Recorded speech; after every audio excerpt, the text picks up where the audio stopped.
you very much. Good evening, everybody. I'm Stuart Hughes. I'm, as you hear, World Affairs producer with the BBC. It's a real pleasure to be here this evening amongst such illustrious company. I wear this jacket quite a lot, my flak jacket and helmet, and when I was asked to come and speak here in Lancashire, I did think maybe I would need it. It's not Manchester. You seem like a very friendly bunch, so I decided to leave it in my hotel room, but it is there should I need it at any time. I think a word of thanks before I start in order to Michael Barr. This evening is very much Michael's evening. It's very much coming together of his organisational skills to raise money for MAG and Sir Bobby's charity, Find a Better Way. So perhaps we'd just like to take a moment to say thank you to Michael for everything you've done.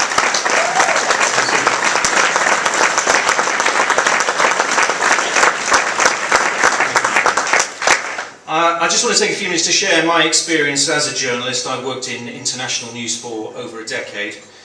But of course, we're also here this evening to support the Mines Advisory Group and Sir Bobby's charity, Find a Better Way. So I also want to talk to you about why I think those two charities are very much deserving of your support. I knew very little about landmines or the landmine issue, the extent of the landmine problem until one day, which is forever etched in my memory, April the 2nd, 2003. On that fateful day I heard a bang, I smelt explosives, I smelt burnt meat, and I knew in an instant that my life would never be the same again. I was a young producer of 31, as you can see, age has not been particularly kind to me. I was on assignment for BBC News in northern Iraq. 2 months earlier I'd crossed the border from Turkey into Iraq in preparation for a war that was looking increasingly inevitable. I was working with a BBC correspondent called Jim Muir and an Iranian cameraman called Kaveh Golistan, and we travelled widely across northern Iraq and the region over 2 months reporting on the build-up to the Iraq war, and once the hostilities got underway we were reporting on the conflict itself. Here's an extract from one of the reports that we filed back in 2003 at that time in Iraq. A massive American missile strike, this time not directed at Iraqi regime targets, but at a few hundred Islamic militants in the remote mountains of northeast Iraq. This was the result, nearly 60 people killed. None of these victims were from the targeted group, the Ansar al-Islam. These were members of another Islamic faction, the Qamala, which controls adjacent territory and has links with the Ansar. These are the men the Americans are after. They knew it was coming and had probably abandoned most of their obvious targets long before the attacks began. And one spring morning we travelled to a town called Kifri, which is just over 80 miles north of Baghdad. Spring, as you can see from this picture, is a beautiful time in that part of the world. It was a day rather like today, a beautiful spring day, and in northern Iraq where for a lot of the year the area is parched and brown. In springtime, just as the snow is melting in the mountains, which represents the border between Iraq and Iran, the spring flowers came out. It was a beautiful place to be, and we decided to stop for just a little while by the side of the road and lay out our blankets and have an impromptu picnic. This is what we did.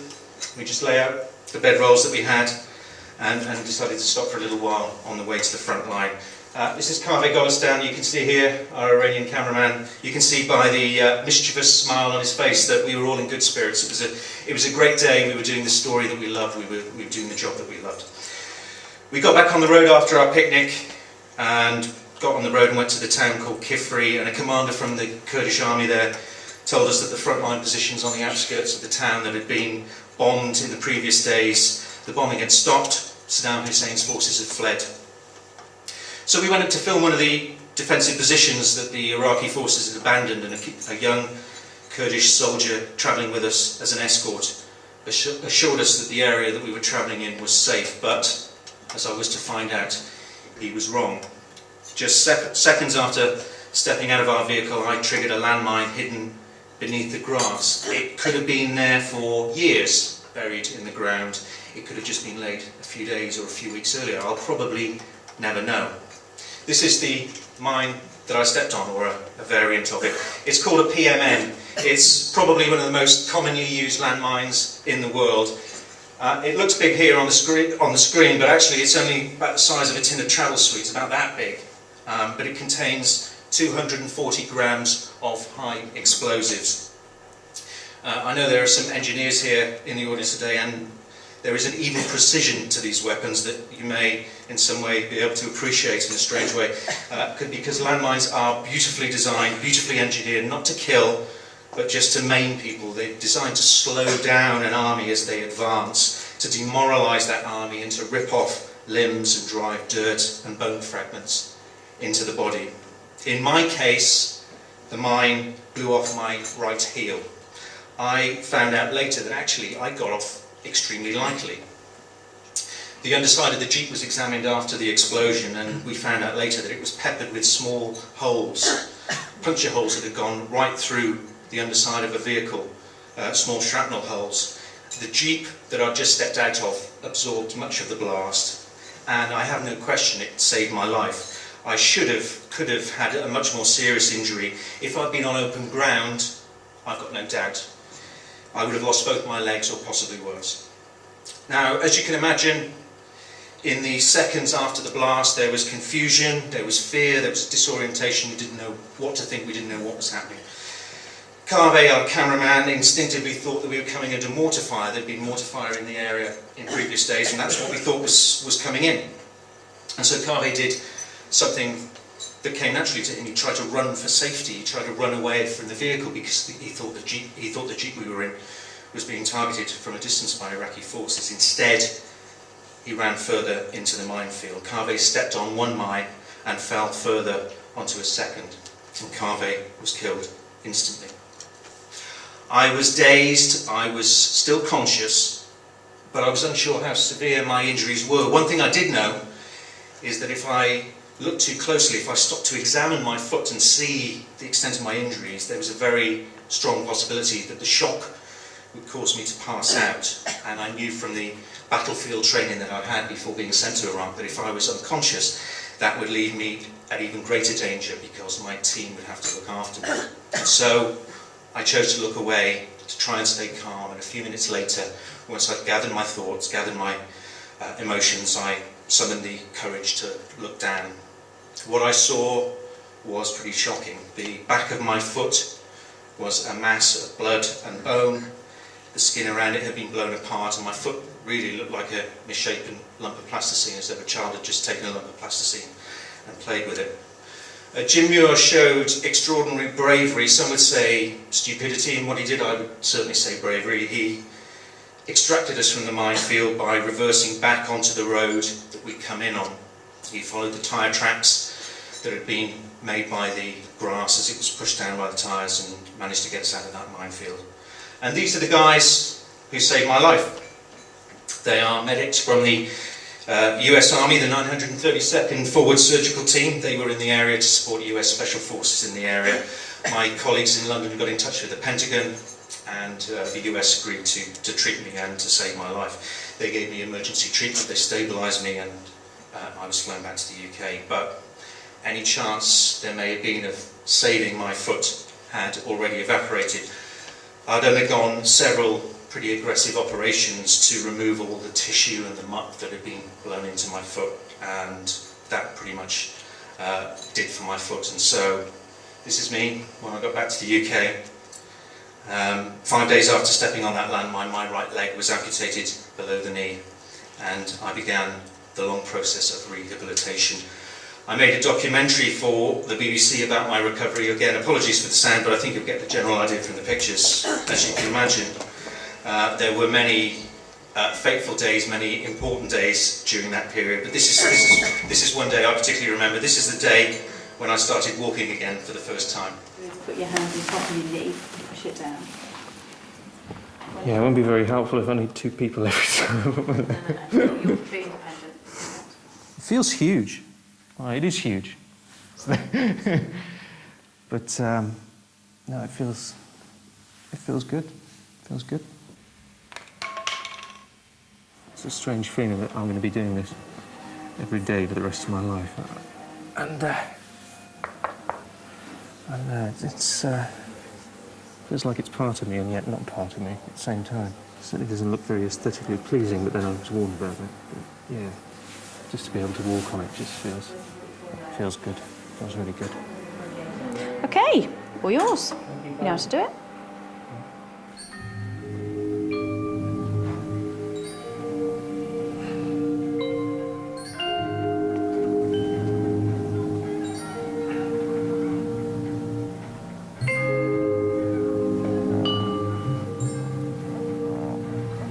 feels like a great big welly. And yet this welly is going to be the thing that enables me to walk. This feels very unusual. And I keep expecting to be able to wiggle my ankle. You know, I can go like that, and I keep expecting to be able to go like that with the same one. But I can't do that. It doesn't work like that. Technique-wise, there's nothing wrong with that at all. The physical side of the recovery, of course, was only part of the story. There's also the psychological side. There were, as you can imagine, many dark days during those months when I was recovering, and you know, I've said to people many times since, people who've lost limbs, I said that, you know, the physical side is very easy. Somebody says to you, "Oh, you've lost your limb." It may seem very shocking, very scary, but a doctor will say to you, "Well, in 6 months' time you'll be walking again, 3 months' time you'll be walking again," and you kind of have a sense of, okay, well, I can deal with this. But the psychological side, when you're having a really bad day, when you realise the extent of something that's happened to you, and you say to a doctor, "How long is it going to take before I can really come to terms with this?" And the doctor saying, "Well, I don't know." And for somebody like me, who is a journalist who deals in facts and wants answers, that uncertainty is very difficult to deal with. But deal with that I did.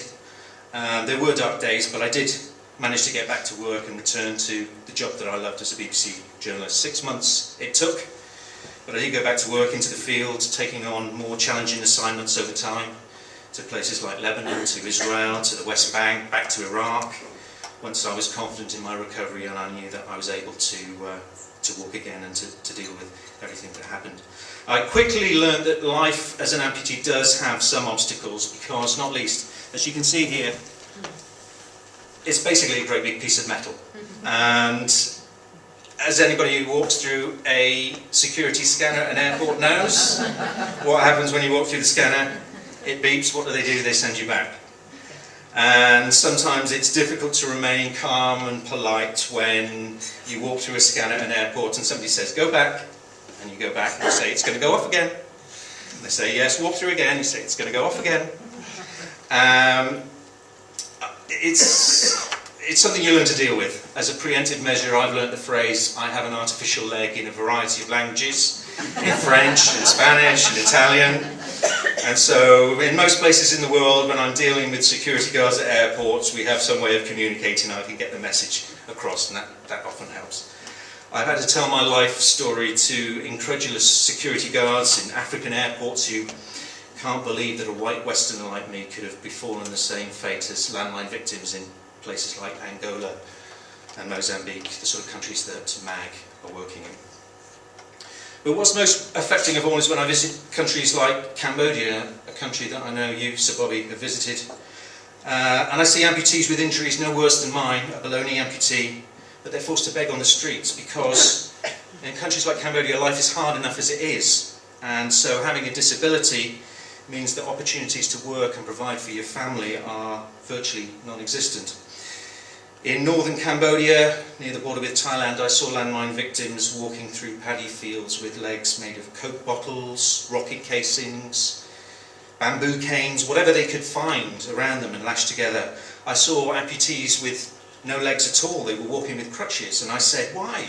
There are charities working here to provide these people with legs. Why are they walking with crutches?" Well, the answer that was given to me was pretty simple. These landmine survivors are subsistence farmers. It took me 6 months to learn to walk again. People living in countries like Cambodia often don't have that luxury. If they leave their land for a few weeks, if they have to go away to a hospital or a clinic to learn to walk again, their crops won't be tended and their families won't be fed. So they're forced to adapt to their disability in the best way they can, even though much better alternatives are available. But while I was in Cambodia, I was also privileged to spend some time with these guys. This is a MAG demining team, as you can see from their legs. They're almost all landmine victims, and so this is my leg. And they've got artificial legs as well. And their legs are made, unlike mine, of non-metallic parts. They're made of plastic, so when they're working with metal detectors to find landmines, it doesn't set off the metal detectors in the way that my leg sets off the scanners at the airport. One evening we were sitting around like that on a log, just chatting away, chewing the fat, and they asked me how much my leg cost. Now, I know there's a lot of people in the financial industry here, and it's often very vulgar to talk about money in public places, and so I didn't want to discuss a figure that probably these guys would take a lifetime to earn, so I did what any good journalist would do in that situation and decided to tell a lie. I said, well, a leg like that would cost about $1,000. And they were sitting there on the log, and they thought amongst themselves, and they conferred, and they looked a bit serious, and they looked at me rather sternly, and then they burst out laughing, and they said, $1,000? $1,000? You could buy a whole herd of cattle with that. Why would you waste the money on a leg? And then I realised that people's priorities are very different depending on where you are in the world. It may sound like a strange thing to say, but it seems to me there's never been a better time to be an amputee. If you can avoid it, I would encourage you to do so. It's not something that I would recommend, but if you do end up being an amputee, it's not a bad time to be one, because even in the time that I've been an amputee, attitudes have changed pretty considerably. Unfortunately, due to the injuries that a lot of members of the armed forces have sustained and coming back to the UK with, the public is much more used now to seeing people with limbs missing. In the summertime I go out wearing shorts, and people are usually curious rather than shocked. They've seen ex-servicemen raising money for charities like Help for Heroes. They've seen Paralympians like Oscar Pistorius. They've heard of the Blade Runner, and they think artificial limbs are actually rather cool. And as soldiers return from wars with ever more complex injuries, the prosthetics industry is rising to the challenge. It's finding new ways of helping people like me live full and active lives. It was less than 10 years ago that the first person who'd lost both his legs above the knee walked again. Now it happens all the time.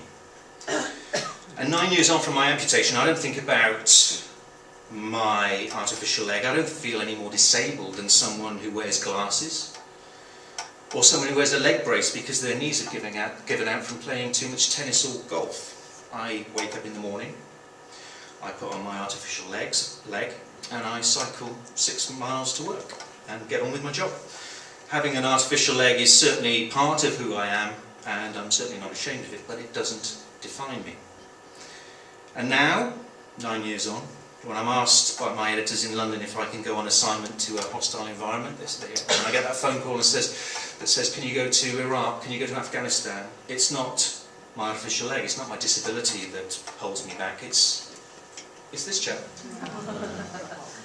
This is Billy, my 5-year-old boy. He wasn't even a twinkle in his daddy's eye when I lost my leg. I gave an assembly at school about his school about landmines just a few weeks ago, and while all the other children were gathering around me wanting to know about my leg, he said, "Why is everybody so interested in your leg, Daddy?" To him, I'm just his daddy. And when he says, "Don't go to dangerous places, Daddy, just go to safe places," it's very difficult to argue. I consider myself extremely lucky. I've had access to first-class medical care, I've had top-of-the-range prosthetics, and a very supportive employer at the BBC, and most landmine survivors don't have any of these things.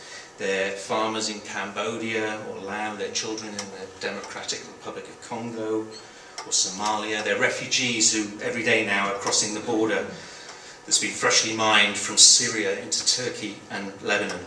And that's why we're here this evening, to help organisations that are working every day of the year to reduce the threat from landmines. Find a Better Way and MAG aren't just talking about the problem, they're actually doing something about it. And that's what attracted me in the first place, because these are charities that are actively working to clear landmines. And charities like MAG are also educating people, especially young people who so often become the victims of landmines, about the dangers so that they can stay safe. Now, I know the problem of landmines can seem like something that happens on the other side of the world, maybe even a problem that's gone away. We remember seeing Princess Diana on the TV about 15 years ago as she walked through a minefield, but it may seem to many people that because it's not on the news every day, it's not a problem anymore. It's not a problem that's gone away. More than 4,000 people were killed and injured by landmines and other explosive remnants of war in 2010. which is the last year for which figures are available, and for many, the future can be very bleak. Countless millions of landmines, no one will ever know quite how many, contaminate more than 70 countries around the world, and it's going to be a problem for many decades to come. So, thank you for coming here this evening, because just by being here you are showing your support for MAG and Find a Better Way. The challenge that is still ahead is formidable, but these are two charities that are helping to make the world a little bit safer by clearing one landmine at a time. Thank you very much.